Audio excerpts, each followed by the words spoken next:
नमस्कार मित्रांनो, संजय गांधी निराधार अनुदान योजना, श्रावणबाळ योजना व इतर सर्व निराधार अनुदान योजनेतील लाभार्थ्यांसाठी महत्त्वाची अपडेट आहे। मित्रांनो, आता मार्च महिन्याचे पेन्शन कधी मिळणार या संदर्भात महत्त्वाचे अपडेट समोर आलेले आहे। तसेच 2,500 रुपये न मिळालेले किंवा ज्यांना पेन्शन मिळत नाही त्यांच्यासाठी महत्त्वाची सूचना या ठिकाणी देण्यात आलेली आहे। लाभार्थ्यांना तहसील कार्यालयातून तातडीच्या सूचना आलेल्या आहेत। जर तुम्ही हे काम केले नाही तर लाभार्थ्यांचे पेन्शन बंद होणार आहे। तर मित्रांनो, त्या संदर्भात सविस्तरपणे माहिती आपण आजच्या या व्हिडिओमध्ये बघणार आहोत, तरी हा व्हिडिओ शेवटपर्यंत बघा। मित्रांनो, दिव्यांग लाभार्थ्यांनी UDID व आधार कार्ड तहसील कार्यालयात तात्काळ सादर करावे, तहसीलदार राजेश जाधव यांची सूचना।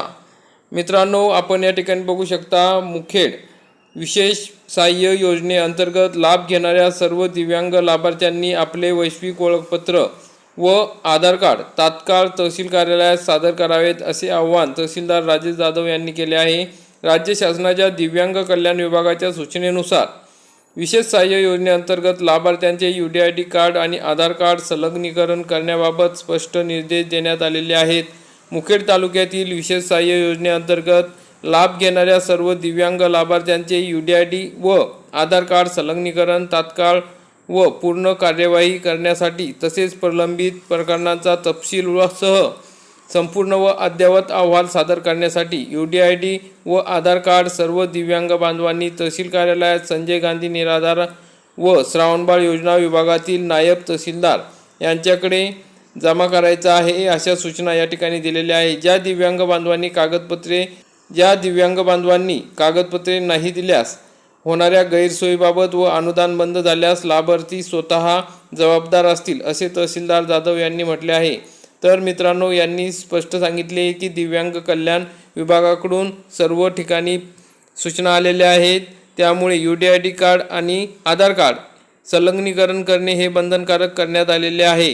त्यामुळे संपूर्ण राज्यामध्ये या सूचना आहेत आणि ज्या दिव्यांग बांधवांना 2,500 रुपये मिळालेले नाहीत त्या अशा सर्व दिव्यांग बांधवांसाठी या महत्त्वाच्या सूचना आहेत की तुम्हाला 1,500 रुपयेच मिळत आहेत, परंतु तुम्हाला 2,500 रुपये का मिळत नाही, तर तुमचे आधार कार्ड आणि UDID कार्ड हे संलग्न नाहीत। त्यामुळे तुम्ही या ठिकाणी जाऊन लगेच आधार कार्ड आणि UDID कार्ड जमा करणे गरजेचे आहे। तहसील कार्यालयामार्फत कार्यवाही चालू आहे, कारण की जे प्रलंबित प्रकरणं आहेत, ज्या लाभार्थ्यांना 1,500 रुपये मिळालेले नाहीत त्यांचा अहवालसुद्धा वरती शासनाला द्यायचा आहे। त्यामुळे लवकरात लवकर या ठिकाणी सर्व राज्यातील दिव्यांग बांधवांसाठी विनंती आहे की तुम्ही तुमचे आधार कार्ड आणि UDID कार्ड जमा करा, तुमचा 2,500 रुपये जो पेन्शनचा लाभ आहे तो घ्या।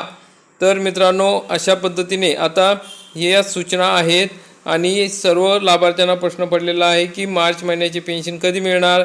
तर मित्रांनो, मार्च महिन्याचे पेन्शन हे आपल्याला 4 किंवा 5 तारखेला मिळू शकते, कारण की आता सलग सुट्ट्या आलेल्या आहेत। 4-5 तारखेच्या नंतर हे पेन्शन 100% आपल्याला जमा होऊ शकते, कारण की अधिवेशन चालू आहे आणि मागच्या अधिवेशनातच मुख्यमंत्र्यांनी सांगितलेले होते की सर्व विशेष सहाय्य योजनेतील जे दिव्यांग बांधव आहे, संजय गांधी निराधार अनुदान योजनेतील इतर जे लाभार्थी आहेत त्यांचे पेन्शन आम्ही 1 तारखेलाच जमा करू, अशा त्यांनी आश्वासन दिलेले होते आणि सभागृहात सुद्धा बोललेले होते आणि त्याप्रमाणे मागील काही महिन्यात मिळाले सुद्धा, परंतु आता मागील महिन्यात उशीर झाला होता। पण आता जे काही त्रुटी आहेत, जे काही अपडेट करण्याची समस्या आहेत त्या जवळजवळ पूर्ण होत आलेल्या आहे। त्यामुळे या महिन्याचे पेन्शन हे 5 तारखेपर्यंत आपल्या सर्व लाभार्थ्यांच्या खात्यामध्ये जमा होऊ शकते। त्या संदर्भात वरिष्ठ स्तरावरून माहिती देण्यात आलेली आहे। तर मित्रांनो, अशा प्रकारची महत्त्वाची अपडेट होती। व्हिडिओ आवडल्यास व्हिडिओला लाईक करा, चॅनलला सबस्क्राईब करा आणि जास्तीत जास्त शेअर करा। धन्यवाद। जय हिंद, जय महाराष्ट्र।